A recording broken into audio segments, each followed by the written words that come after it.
wabarakatuh.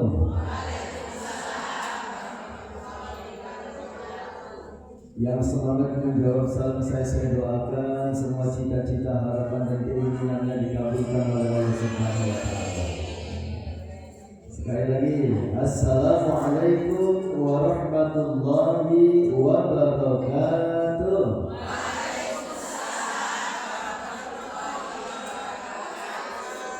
Yang semangat menjawab salam saya doakan kalau masih punya utangnya dilunasi oleh Allah. Kok nggak bantuan ini? Lagi bilang kalau malu, enten tenggara ini. Innallaha witrun yuhibbul witra. Gusti Allah itu ganjil, suka dengan bilangan yang ganjil. Jadi salamnya satu kali lagi. Assalamualaikum warahmatullahi wabarakatuh.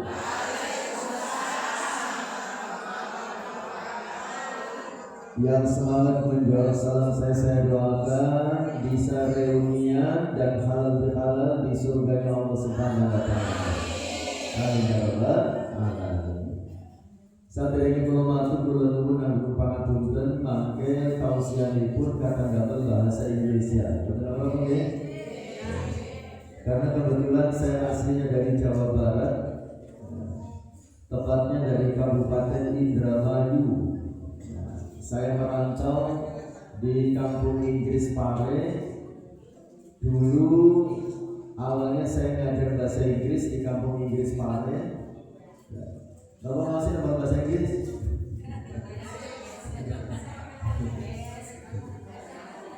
Saya dulu ngajar bahasa Inggris, tapi sekarang sudah berhenti karena target saya ngajar bahasa Inggris sudah tercapai.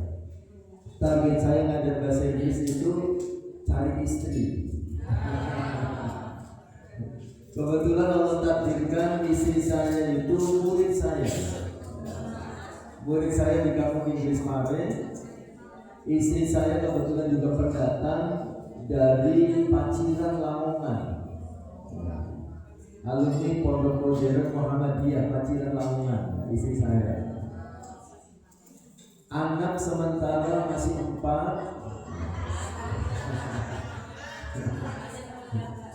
Sementara yang pertama masih semester 4, jurusan psikologi Islam di Kediri saja, di UIN Kediri. Nomor 2 mau kuliah ngambil fakultas syariah di Bangil Pasuruan pesantren. Nomor 3 mau masuk SMA, dan yang nomor 4 agak jauh, masih SD kelas 1 mau naik kelas 2. Yang nomor 5 mau proses. Karena anak perempuan saya baru 1. Kalau ingin mendapatkan janji dari Kanjeng Nabi, kata Kanjeng Nabi betul, siapa yang punya anak perempuan minimal 2, dididik dengan penuh cinta dan kasih sayang sampai dewasa, maka dia akan berdekatan dengan Rasulullah di surga. Nah, dengan yang anak perempuannya minimal 2, apalagi semuanya perempuan sampai lusin, itu dapat jaminan dari Kanjeng Nabi berdekatan dengan Kanjeng Nabi di surga. Baik, kemudian dirahmati Allah, ini perkenalan saya dengan panjenengan. Mudah-mudahan perkenalan kita diberikan keberkahan oleh Allah Subhanahu wa taala. Kita mulai. Innal hamdalillah nahmaduhu wa nasta'inuhu wa nastaghfiruh wa na'udzu billahi min shururi anfusina wa min sayyiati a'malina. May yahdihillahu fala mudilla lahu wa may yudlil fala hadiya lahu. Asyhadu an la ilaha illallah wahdahu la syarika lahu wa asyhadu anna Muhammadan 'abduhu wa rasuluh. Allahumma salli wa sallim wa barik ala nabiyyina Muhammad wa ala alihi wa sahbihi ajma'in, amma ba'd.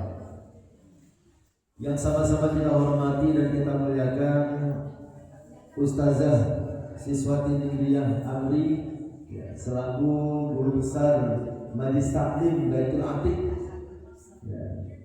Kemudian para senior dan para sesepuh yang lain yang tidak bisa saya sebutkan satu persatu, ada Bu Ali, ada Bu Idris dan yang lain. yang tidak bisa saya sebutkan satu persatu. Kemudian ada Bu Salamah selaku Ketua Majelis Taklim Baitul Atiq beserta seluruh jajarannya, serta bunda-bunda sekalian peserta kajian Majelis Taklim Baitul Atiq yang insya Allah semuanya dirahmati dan diberkahi oleh Allah Subhanahu wa Ta'ala. Dan tidak lupa pula yang saya hormati Ibu Lis selaku tuan rumah. Ibu Lis. Oh macamnya, yes. Mudah-mudahan Ibu Lis selaku tuan rumah beserta seluruh keluarganya senantiasa diberikan kesehatan dan panjang umur oleh Allah Subhanahu wa Ta'ala. Bunda-bunda yang dirahmati Allah Subhanahu wa Ta'ala, kita ini manusia biasa. Gini begini. Dan yang namanya manusia itu makhluk yang memang diciptakan oleh Allah memiliki dua potensi. Ada potensi baik, ada potensi buruk. Wonten Al-Qur'an disebutkan fa'alhamaha fujuraha wa taqwaha. Surat apa ini? Apa aja? Kenapa itu? Saya agak lupa. Apa Asy-Syams? والشمس وضحاها والقمر إذا تلاها والنهار إذا جلاها والليل إذا يغشاها والسماء وما بناها والأرض وما طحاها والنفس وما سواها فألهمها فجورها وتقواها. فألهمها فجورها وتقواها. فألهمها, maka kami ilhamkan pada setiap jiwa fujurah, potensi melakukan kesalahan, wa taqwaha, dan potensi melakukan kebaikan. Jadi yang namanya manusia itu memang makhluk yang diciptakan oleh Allah, bisa melakukan kebaikan dan tidak menutup kemungkinan melakukan kesalahan. Untuk baik terus manusia itu tidak mungkin, itu malaikat. Gini begini. Untuk salah terus juga tidak mungkin. Kalau yang salah terus kerjaannya apa itu? Setan, jangan begitu. Yang namanya manusia itu tidak menutup kemungkinan melakukan kesalahan dan juga tidak menutup kemungkinan melakukan kebaikan. Nah, karena kita manusia biasa, maka momentum halal bihalal ini kita jadikan sebagai momentum untuk menyadari bahwa kita ini manusia biasa. Orang-orang di sekitar kita juga manusia biasa. Maka yang menjadi target halal bihalal yang setiap tahun kita lakukan itu ada 3. Nah, ini yang perlu kita pahami. Target melakukan kegiatan halal bihalal setiap tahun itu ada 3. Yang pertama, bahasa Arabnya adalah at-tahallul. At-tahallul. Napa niku at-tahallul? At-tahallul itu artinya saling meminta halal. Apa maksudnya saling meminta halal itu? Saling meminta halal itu kalau dalam bahasa yang lebih mudah, saling meminta maaf. Karena ketika kita menyakiti hati orang itu halal atau haram? Haram. Kalau sudah terlanjur dilakukan, kita minta dihalalkan. Artinya minta dimaafkan. Dalilnya mana? Bahwa target halal bihalal yang pertama adalah at-tahallul, terdapat dalam hadis riwayat Imam Bukhari. Kanjeng Nabi jawab, "Man kanat 'indahu madlamatun li akhihi min 'irdihi aw syai'in falyatahallalhu minhu al-yawm qabla an la yakuna dinarun wala dirhamun." Man kanat lahu madlamatun li akhihi, barang siapa yang melakukan kezaliman, melakukan kesalahan kepada saudaranya, min irdihi, apakah dalam bentuk menghina kehormatannya, au syai'in, atau dalam bentuk yang lainnya, falyatahallalhu minhu al-yawm, maka hendaklah dia meminta halal dari saudaranya hari ini juga. Qabla an la yakuna dinarun wala dirhamun, sebelum datangnya hari di mana di hari itu dinar dan dirham sudah tidak ada artinya. Kapan uang sudah tidak ada artinya? Kiamat. Artinya hadis ini merupakan perintah dari Kanjeng Nabi bahwa ketika kita punya salah dan dosa dengan saudara kita, dengan sesama manusia, khususnya dengan sesama anggota Majelis Taklim Baitul Atiq, ya, maka kata Rasulullah, minta maaflah hari ini juga.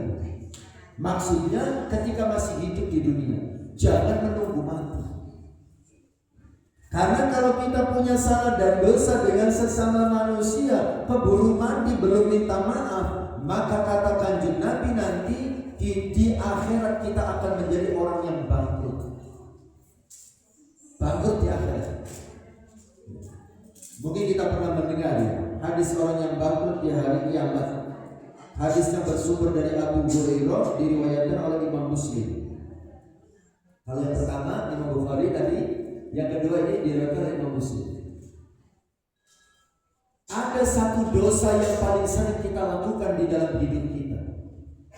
Padahal melakukan dosa ini tidak bisa sendirian, minimal berdua. Dan dosa ini bisa dilakukan di mana saja, termasuk di dalam forum pengajian. Dosa nomor ini. Nah, ketika dengan nyenggol teman sebelahnya, delok Ustaz ini ngomong tok. Nah, itu sudah ngerasain. Berarti bisa di forum pengajian itu ngerasain. Ya. Apalagi dalam setiap komunitas, setiap kelompok, kadang-kadang ada yang mendapat julukan ratu gosip. Kembali latih, ada yang ratu gosip itu nama buatan. Oh, alhamdulillah aman berarti. Tapi kalau jenengan pengen tahu ratu gosip, itu ada cirinya. Ciri ratu gosip di mana-mana sama. Perhatikan kalimat pertamanya ketika dia mengajak bicara. Kata kuncinya sama. Apa kata kuncinya? Biasanya kalau nyenggol, bu, jenengan sampun mireng apa dereng to? Nah, itu. Itu kata kuncinya ratu gosip di mana-mana sama. Jenengan sampun mireng apa dereng to?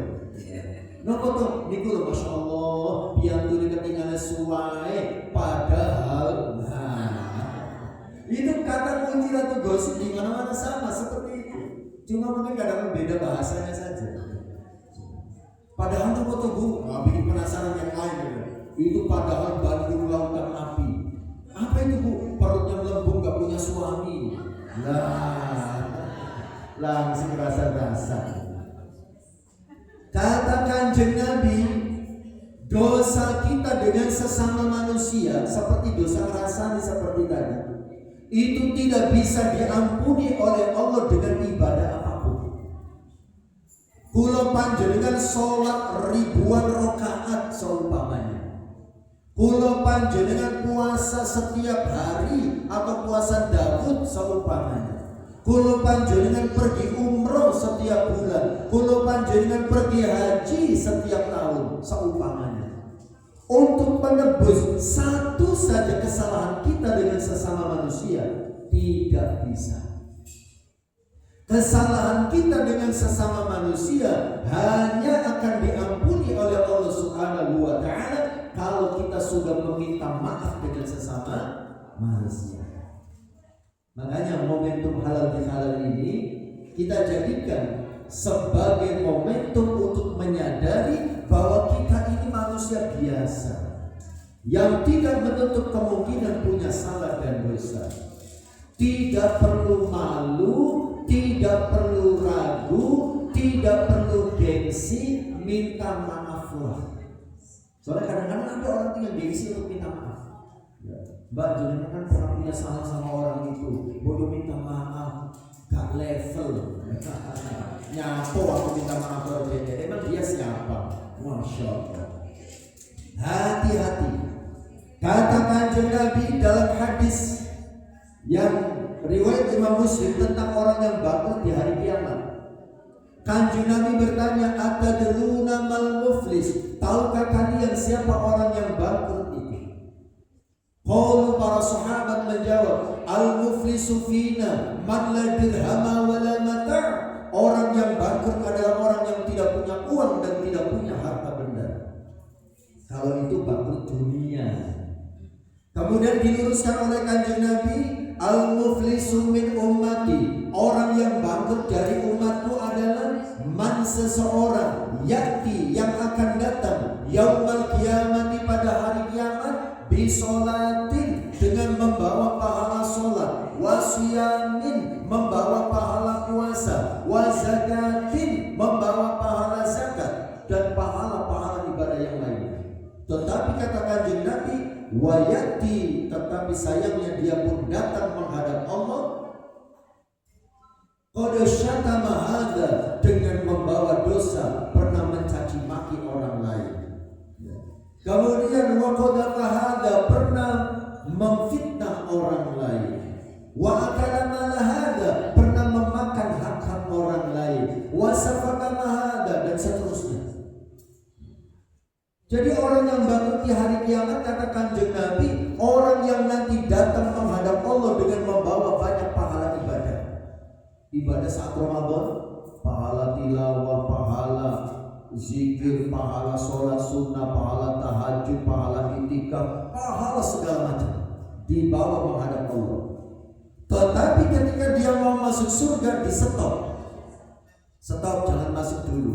Kamu masih punya banyak masalah yang belum diselesaikan. Masalah apa ya Allah? Tunggu saja sebentar. Ternyata orang banyak yang antri untuk menuntut haknya. Silakan satu orang tampil.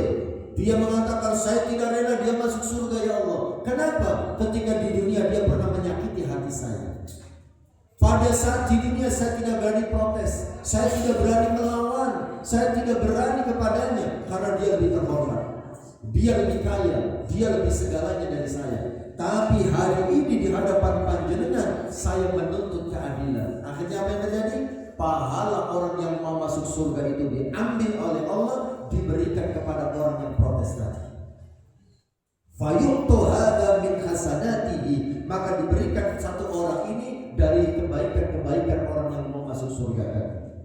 Wa hadza min hasanatihi, yang lainnya juga diambilkan dari pahala orang itu, diberikan untuk menebus salah dan dosanya.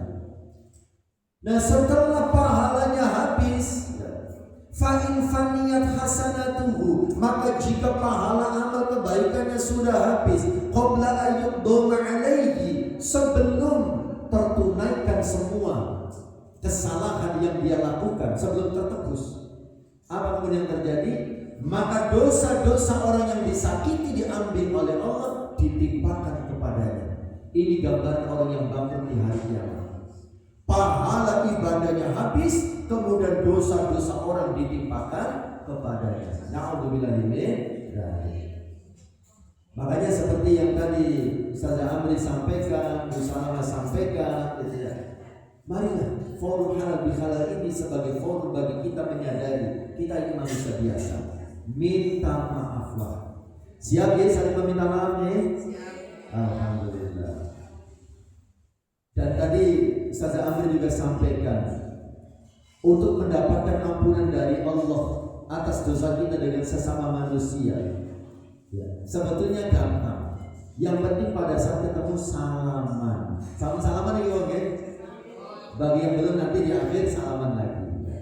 Karena kata Kanjeng Nabi, ketika dua orang bertemu dan bersalaman, selama mereka belum berpisah, dosa-dosanya diampuni oleh Allah Subhanahu wa Ta'ala. Tapi ngapunten, salaman yang bisa merontokkan dosa-dosa itu kalau salamannya dilakukan dengan serius.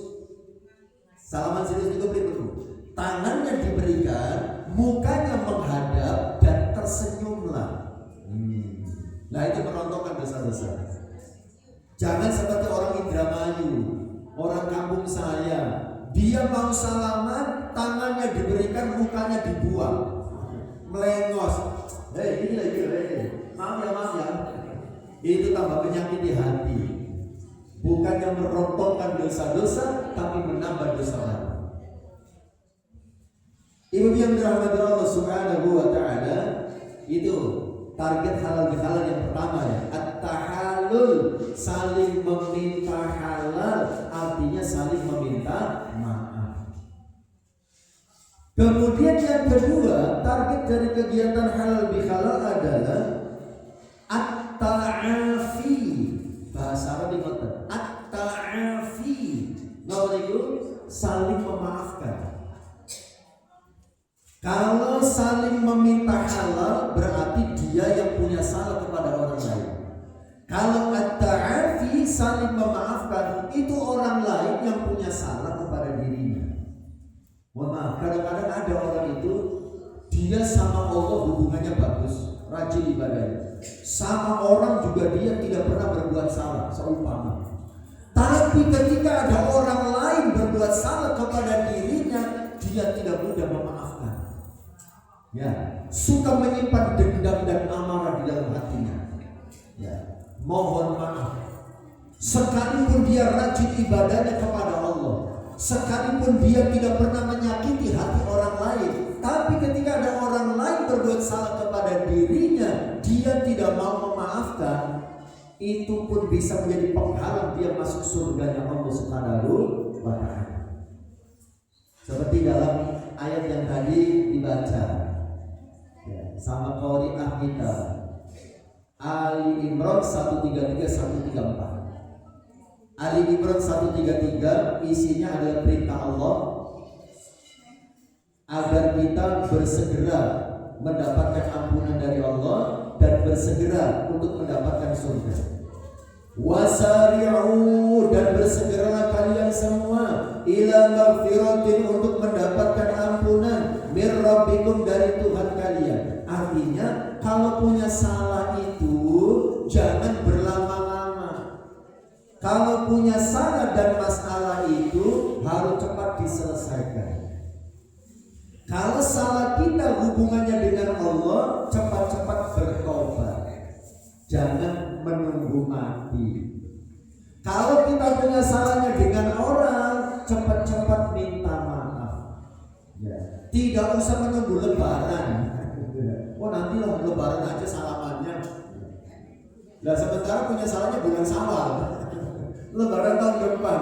Kalau nutut usianya. Wasari'u, bersegera. Ya.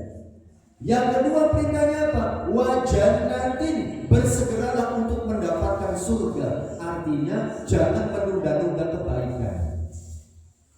Arduhas samawati wal ard, yang luasnya surga itu seluas langit dan bumi. Tadi Ibu Ketua juga menyampaikan salah satu tanda seseorang itu berubah menjadi lebih baik, salah satunya tambah sergap datang pengajian. Itu namanya orang yang wajannatin, bersegera mendapatkan surga. Karena majlis taklim itu taman surga. Kanjeng Nabi berjanji, man salaka thariqan yaltamisu fihi ilman, sahalallahu lahu bihi thariqan ila jannah. Barang siapa yang bepergian niatnya mencari ilmu, maka Allah akan memudahkan baginya jalan menuju surganya Allah Subhanahu wa Ta'ala. Bersegera. Seperti tadi disampaikan, kalau tidak ada udzur syar'i, usahakan jangan terlambat. Ya. Karena mohon maaf, ngapunten, terlambat itu mendolimi orang lain. Ya, kita terlambat itu mendolimi orang lain. Kenapa? Orang lain yang sudah datang dari awal akhirnya ngenteni. Kemudian akhirnya jadi molor dan seterusnya. Ya. Jadi kita berikannya begitu, wasari'u, bersegeralah. Ya. Bersegera mendapat ampunan dan bersegera untuk mendapat surga. Nah kemudian ayat 134-nya menjelaskan tentang kriteria orang bertakwa yang akan masuk surga. Dan tadi wajannatin arduhas samawati wal ard u'iddat lil muttaqin, disediakan untuk orang yang bertakwa. Siapa orang bertakwa yang akan mendapatkan surga? Dalam ayat 134 dijelaskan ada 4. Ya, kriteria yang akan masuk surga ada 4. Yang pertama, Alladzina yunfiquna fis sarra'i wad dharra.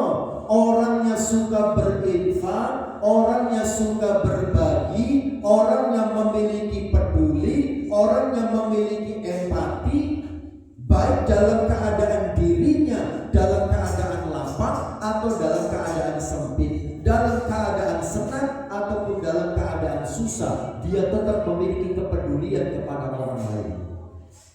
Bukan orang yang egois, bukan orang yang individualistis, orangnya serangung, orangnya peduli dengan orang lain. Itu ciri orang yang mau masuk surga. Ya. Yang kedua, wal kadhiminal ghaidh, orang yang bisa menahan amarah, gak gampang nesu, tidak reaktif, tidak temperamental. Ya, jadi ketika ada kritikan, saran, masukan, dia dengarkan dengan tenang, dia sikapi dengan tenang. Jangan seperti orang Indramayu, kadang-kadang asal ada omongan gak enak sedikit langsung jawab, opo, sampai itu ngerti opo, aku iki, wah begitu ya. Itu bukan ciri orang yang masuk surga. Ciri orang masuk surga itu wal kadhiminal ghaidh, bisa menahan amarah, gak gampang nesu, ya. Dan di dalam surah Az-Zumar itu ayat berapa? Ayat 18 atau berapa? Innama yuwaffas sabiruna ajrahum bighairi hisab.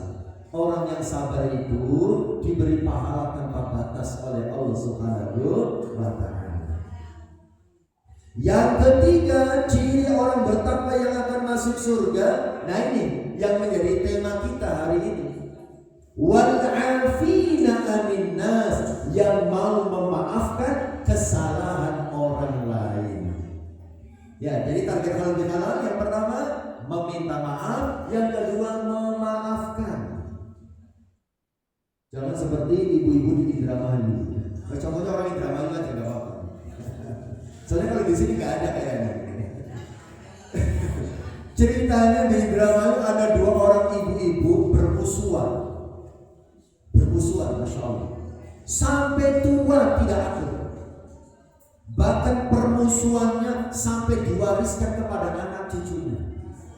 Ya, masya Allah. Kan nggak ada di sini yang begitu ya. Ya. Nah kemudian sampai pesan kepada anaknya, Mas, sampai jangan bergaul sama anaknya ibu itu. Ya. Kenapa toh Bu? Kan anaknya baik sama saya, dia biasa saja, gak neko-neko. Gak pokoknya jangan bergaul sama anaknya ibu itu. Iya, masalahnya apa toh Bu? Ibunya punya salah sama ibumu. Masya Allah. Salahnya apa toh Bu? Sampai tua kok diingat-ingat terus. Ternyata masalahnya apa? Ibunya pernah merebut calon bapakmu. Merebut calon bapak, masih calon gitu ya, rebutan. Nah dia kalah gitu ya, sampai tua teringat gitu. Masya Allah, ibunya pernah merebut calon bapakmu gitu. Dendam dan amarah sampai tua. Hati-hati, orang yang suka menyimpan dendam dan amarah kehilangan salah satu syarat masuk surga. Di zaman Kanjeng Nabi, ya, mungkin ceritanya dengan sudah pernah dengar. Ada seorang sahabat, ya, dijamin surga oleh Kanjeng Nabi. Ketika Kanjeng Nabi sedang bermajlis seperti ini, sedang kumpul pengajian, tiba-tiba Kanjeng Nabi mengatakan, sebentar lagi akan datang seorang ahli surga. Orang-orang pada penasaran, siapa ini orang yang beruntung dijamin surga oleh Kanjeng Nabi? Ternyata orangnya datang, orang biasa, wajahnya seperti habis berwudu dan dia nenteng sandal jepit. Artinya apa? Bukan nenteng tas yang isinya uang yang menunjukkan dia orang kaya yang dermawan, bukan nenteng tas yang isinya kitab yang menunjukkan dia orang alim atau orang pintar. Nenteng sandal jepit, orang biasa. Besoknya Kanjeng Nabi mengatakan lagi, sebentar lagi akan datang seorang ahli surga. Ternyata orang yang sama. Sampai 3 hari berturut-turut Nabi bersabda seperti ini. Akhirnya ada salah seorang sahabat namanya Amr bin As. penasaran. Amr bin As penasaran, orang ini punya amal ibadah apa? Kok dijamin surga oleh Kanjeng Nabi? Akhirnya orang itu ketika pulang diikuti oleh Amr bin As. Kemudian sampai di rumahnya, Amr bin As matur, saudaraku, kalau diizinkan saya mohon izin numpang menginap di rumah. Saya lagi ada masalah dengan keluarga. Oh ya silakan. Menginaplah Amr bin As di rumah orang itu, orang yang dijamin surga oleh Kanjeng Nabi. Menginaplah sehari, 2 hari, 3 hari. Amr bin As melihat dan memperhatikan, ini orang amal ibadahnya apa? Kok dijamin surga oleh Kanjeng Nabi? Ternyata dilihat biasa saja, tidak ada yang istimewa. Akhirnya setelah 3 hari, kan batasan tamu menginap kan 3 hari 3 malam gitu ya. Jadi kalau ada tamu menginap lebih dari 3 malam, jangan tanya, jangan mau kos berapa hari di sini. Tapi jangan. Nah, Amr bin As pamit. Terima kasih saudaraku, saya mau pamit, tapi saya mau jujur. Saya sebetulnya tidak ada masalah dengan keluarga saya. Saya numpang menginap tujuannya untuk mencari tahu. Saya mau meniru amal ibadah jenengan itu yang istimewa apa. Tapi mohon maaf, saya tidak menemukan yang istimewa. Biasa saja. Nah, kata tuan rumahnya, ya inilah, nggak ada yang istimewa. Ya sudah, saya pamit, kata Amr bin As. Baru beberapa langkah Amr bin As pamit, dipanggil oleh tuan rumahnya. Sebentar wahai saudaraku, saya memang tidak punya amal ibadah yang istimewa, tetapi saya punya kebiasaan. Nah ini kebiasaannya Bu, yang perlu ditiru. Apa kebiasaannya wahai saudaraku? Saya punya kebiasaan, setiap kali mau tidur saya membersihkan hati saya. Nah ini, membersihkan hati saya dari berbagai macam penyakit hati. Saya bersihkan dari iri dan dengki terhadap nikmat yang didapatkan oleh orang lain. Saya bersihkan hati saya dari dendam dan amarah atas kesalahan orang lain yang diperbuat kepada saya. Saya maafkan semua orang yang berbuat salah kepada saya. Apa kata Amr bin As? Inilah amal istimewanya. Membersihkan hati dari berbagai macam penyakit hati. Itu amalan istimewanya yang membuat jenengan dijamin surga oleh Kanjeng Nabi. Nah kita itu kan kadang-kadang tidur dalam keadaan marah, tidur dalam keadaan menyimpan dendam. Contohnya orang Indramayu lah contohnya. Ada suami istri Indramayu ya, mau tidur.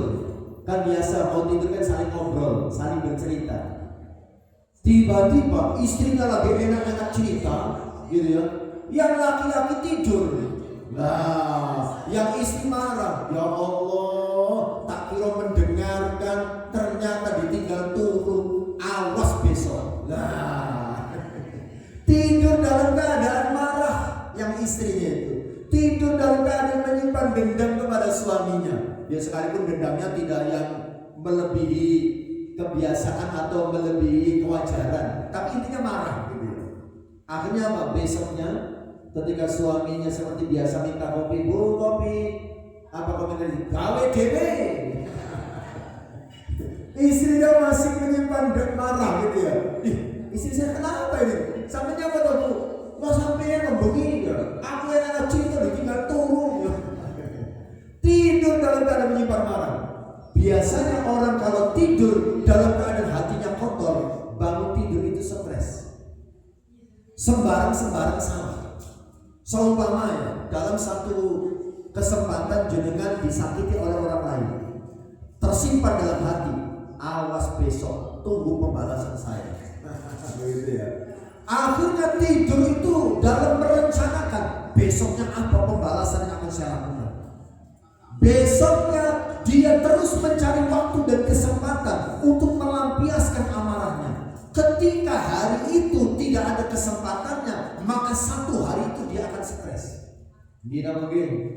Sembarang salah hari itu. Gara-garanya apa? Masih ada dendam yang belum terlampiaskan. Makanya kalau pengen bahagia, bersihkan hati kita. Makanya Rasulullah mengingatkan, ala inna fil jasadi mudghah. Ingatlah, ketahuilah, dalam tubuh itu ada segumpal daging. Idza sholahat sholahal jasadu kullu. Kalau segumpal daging itu sehat, maka sehat seluruh tubuh. Wa idza fasadat fasadal jasadu kullu. Kalau segumpal daging itu sakit, maka sakit seluruh tubuh. Ala, ketahuilah, wa hiya al-qalb. Segumpal daging itu adalah hati. Orang kalau hatinya sehat, orang kalau hatinya bersih, maka ucapannya baik, sikapnya baik, perbuatannya baik, kehadirannya bisa memberikan manfaat untuk banyak orang.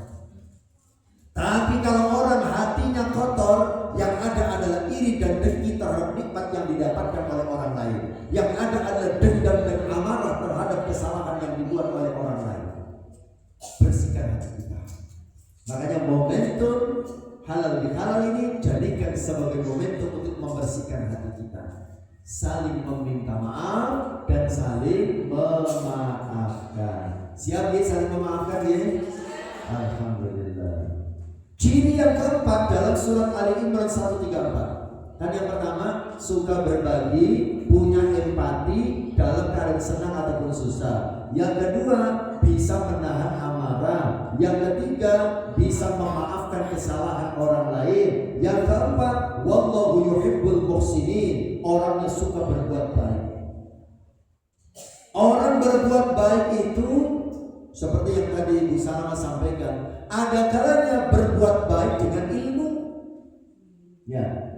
Ada kalanya berbuat baik dengan harta. Kalau tidak bisa berbuat baik dengan ilmu, tidak bisa berbuat baik dengan harta, minimal berbuat baik dengan waktu, pikiran, dan tenaga.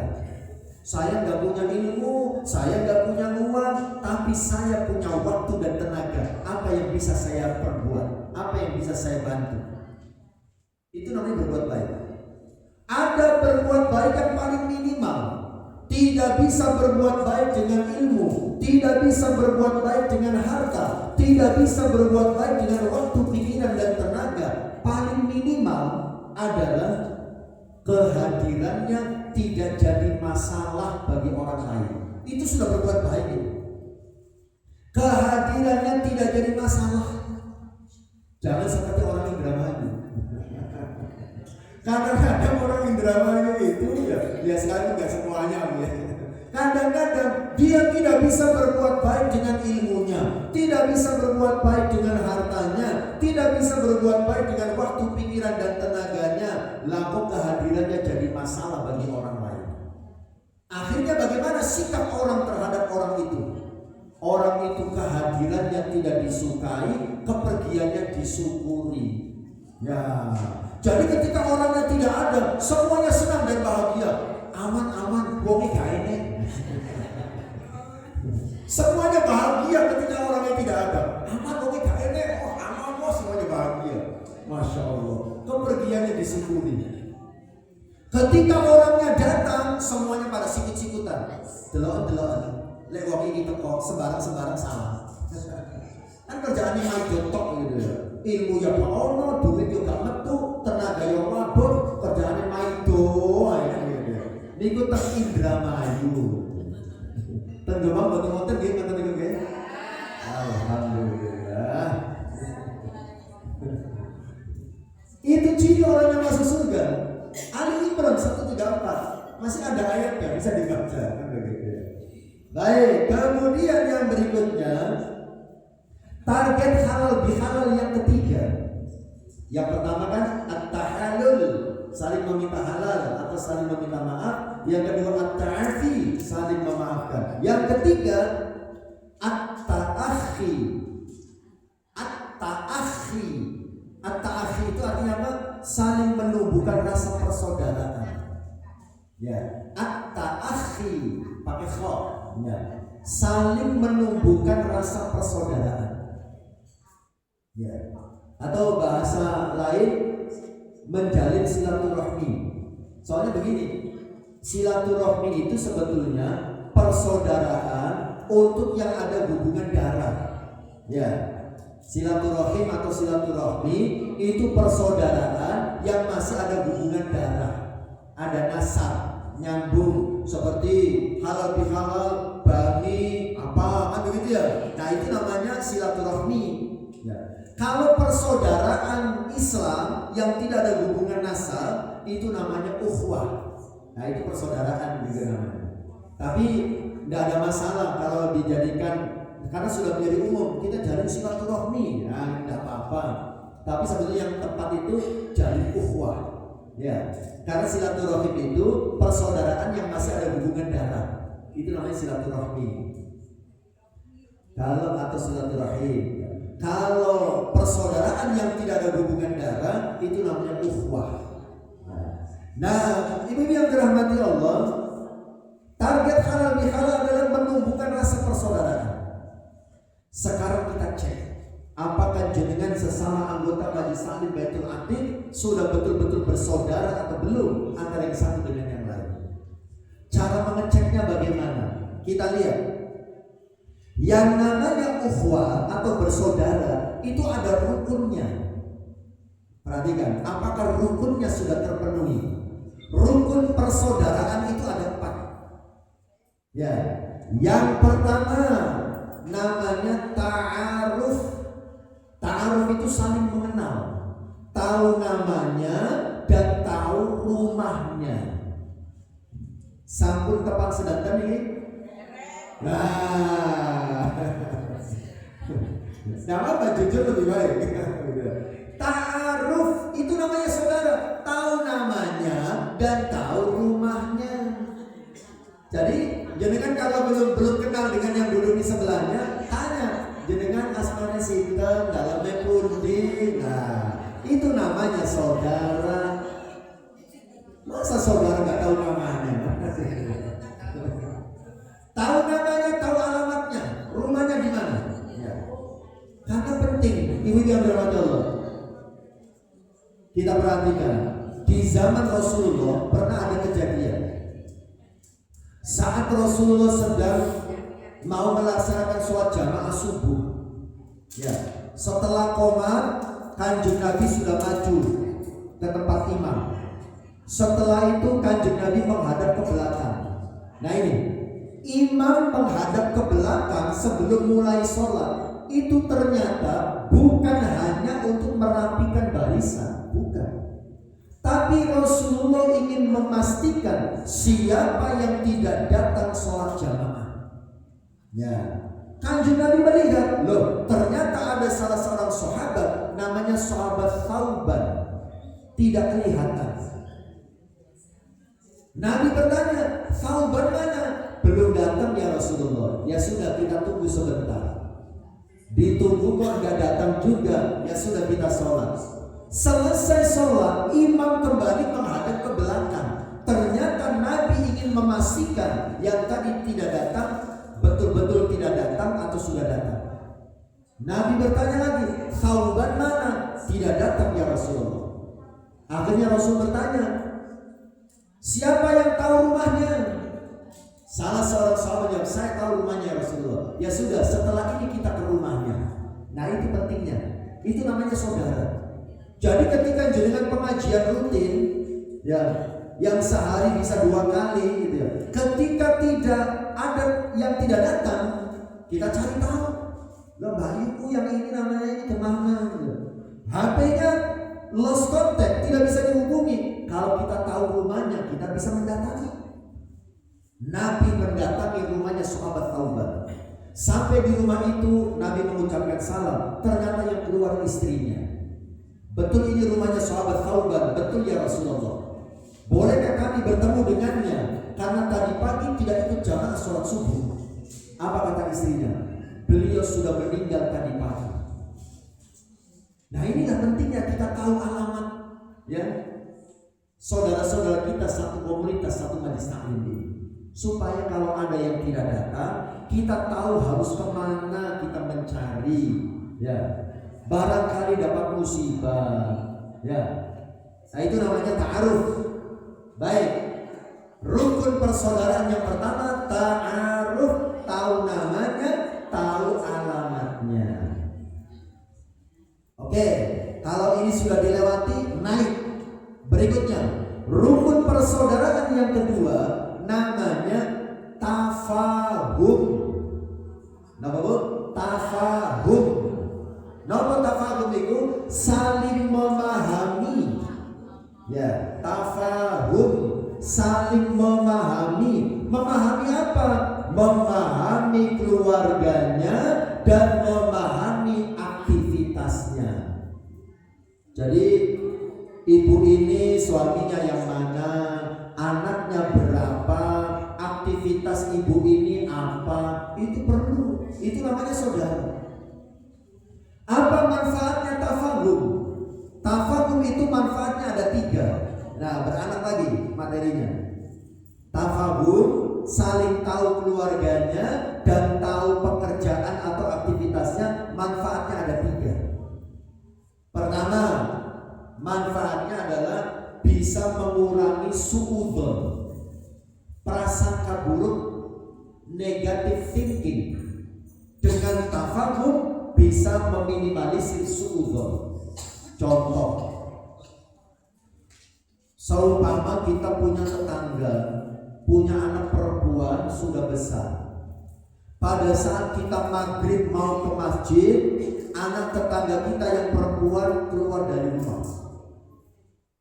Besoknya subuh kita mau ke masjid, anak tetangga kita yang perempuan baru pulang ke rumah.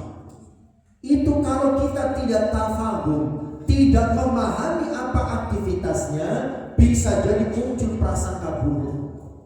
Iki cawe itu penggaweannya opo iki? Lek bengi metu subuh-subuh baru pulang. Jangan-jangan ini pekerjaannya. Nah, bisa muncul prasangka buruk. Tapi kalau kita tafahum, memahami apa aktivitasnya, maka kita bisa memaklumi. Oh, wajar dia pergi malam pulang pagi karena kerjanya di rumah sakit, kebetulan dapat dinas malam. Kan tidak berarti kemungkinan begitu kan? Itu pentingnya tafahum. Termasuk dengan teman-teman kita sesama anggota majelis taklim ini. Kenapa kok dia kelihatannya kok lebih wah, lebih perlente, lebih branded? Nah, seumpama gitu ya. Ini jangan ini. Ini bocornya pengaliannya apa ini? Tapi kalau tahu gitu ya, oh wajar dia tasnya lebih bagus seumpama gitu ya. Wong bocornya pengusaha. Bisa hilang yang namanya suudzon. Gini apa gini? Manfaat tafahum yang kedua, dengan memahami keluarganya, memahami aktivitasnya. Manfaat yang kedua adalah tidak menutup kemungkinan membuka pintu rezeki baru. Contoh, jenengan saling berkunjung, kan baru kenal gitu ya. Bu, saya mau silaturahim ke rumah jenengan biar kita tafahum, saling memahami. Oke. Akhirnya jenengan berkunjung. Saat berkunjung kan ngobrol. Jenengan selain pengajian kegiatannya apa tuh Bu? Alhamdulillah saya punya bisnis kecil-kecilan, home industry, memproduksi ini loh barang-barang model-model ini. Tuan rumahnya nanya, kalau jenengan apa Bu? Saya juga punya usaha kecil-kecilan tapi online, jual beli online. Sing didodol apa tuh Bu? Nah ini ternyata barang yang saya jual adalah barang yang jenengan produksi. Bagaimana kalau kita rekanan? Timbangannya aku belanja kepada orang lain, mendingan belanja kepada saudara sendiri. Akhirnya terjalin hubungan bisnis. Itu manfaatnya tafahum. Gini apa gini? Jadi kan silaturahim, ternyata tuan rumahnya produksi apa? Oh itu akhirnya kita ikut berjualan dan seterusnya. Manfaat yang ketiga, tafahum. Memahami keluarganya, memahami aktivitasnya. Manfaatnya apa? Yang ketiga, tidak menutup kemungkinan dengan tafahum akhirnya jadi besanan. Nah, kan begitu Pak. Jenengan baru kenal di sini. Bu, saya mau main ke rumah jenengan biar tafahum. Saya bawa suami saya dan anak-anak saya. Oh gitu Bu, nanti saya kenalkan juga suami saya dan anak-anak saya. Akhirnya saling berkenalan. Tuan rumahnya memperkenalkan, ini anak barat saya, alhamdulillah sudah selesai kuliah, sekarang sudah bekerja. Tamunya bertanya, sebentar, sudah punya calon belum? Nah, tidak menutup kemungkinan itu terjadi. Sebagaimana di zaman Rasulullah, itu kan antar sahabat saling besanan, gitu begini.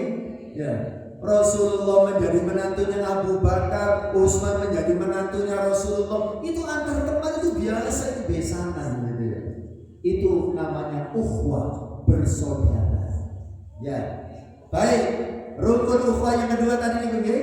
Jadi harus saling anjang sana, anjang sini, silaturahim sana, silaturahim sini, ya. Supaya ukhuwah itu terjalin dengan baik. Rukun ukhuwah yang ketiga. Ya, rukun ukhuwah yang ketiga. Rukun ukhuwah yang ketiga adalah takaful wa ta'awun. Takaful artinya saling menanggung. Ta'awun artinya saling menolong. Jadi yang namanya saudara itu tidak cukup hanya memahami, oh ya saya paham dia sedang susah, saya paham dia sedang dapat musibah. Tidak cukup hanya begitu. Ya, tapi harus saling menanggung dan saling menolong. Oh ya, saya tahu dia sedang susah. Ayo kita bantu saudara kita, ada yang sedang dapat musibah. Itu namanya saudara. Tidak hanya paham, oh ya paham dia sedang susah, saya paham dia sedang dapat musibah, saya paham suaminya lagi nganggur, saya paham dia ada yang sakit, saya paham dia sedang tidak punya uang. Tidak cukup hanya paham. Yang namanya saudara itu harus takaful wa ta'awun, saling menanggung dan saling menolong. Ibu yang dirahmati Allah, yang terakhir, rukun dari bersaudara ini yang paling berat, Bu. Paling berat ini. Namanya al-ithar. Ithar pakai sa.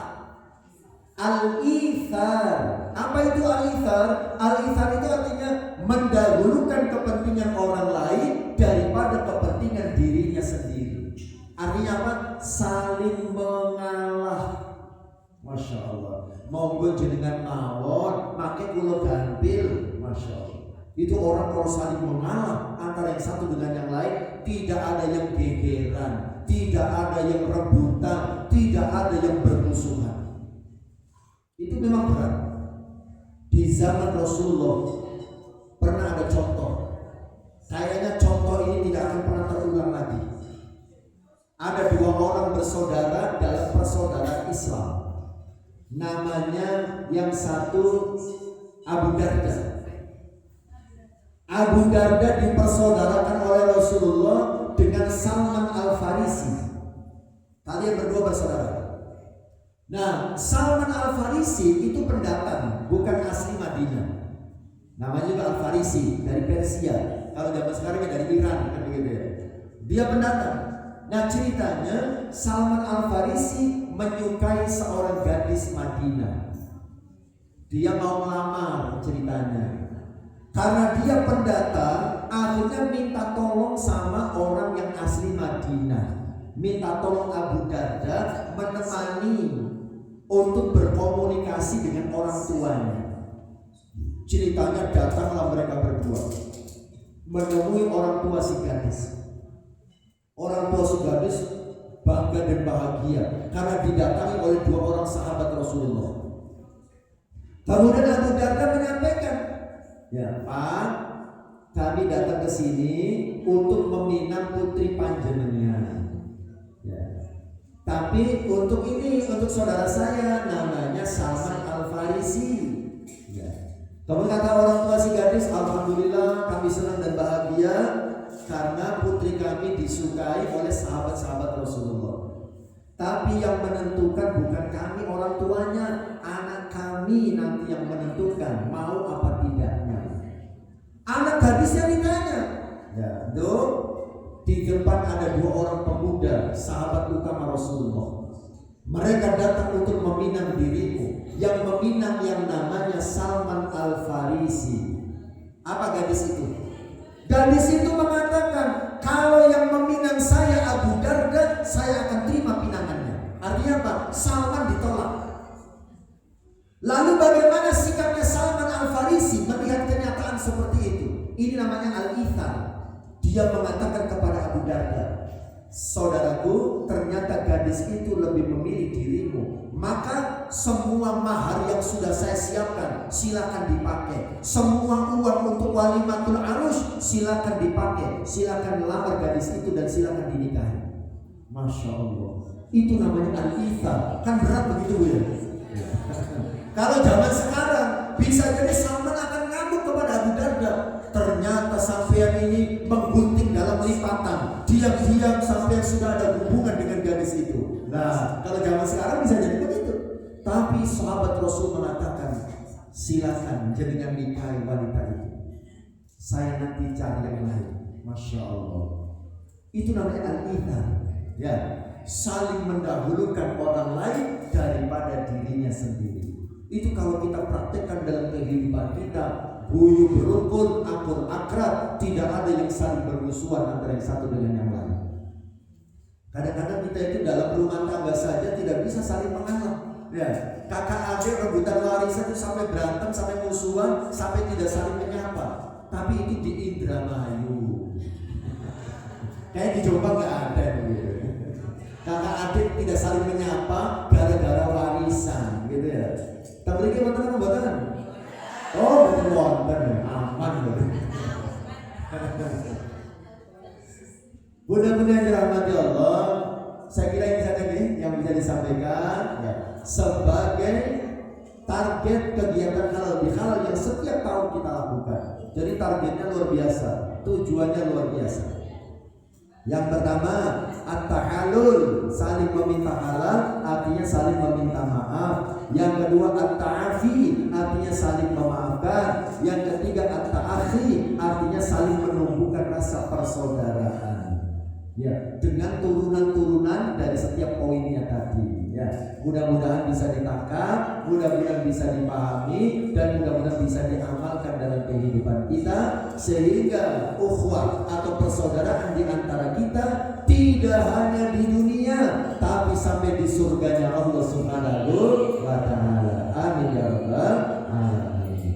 Kita tutup dengan bersama-sama berdoa kepada Allah dengan harapan kita semua senantiasa diberikan kesehatan oleh Allah Subhanahu wa Ta'ala, diberikan umur yang panjang dan barokah, dimudahkan segala urusannya, dicampaikan semua harapan, cita-cita dan keinginannya, dilunaskan semua utang-utangnya.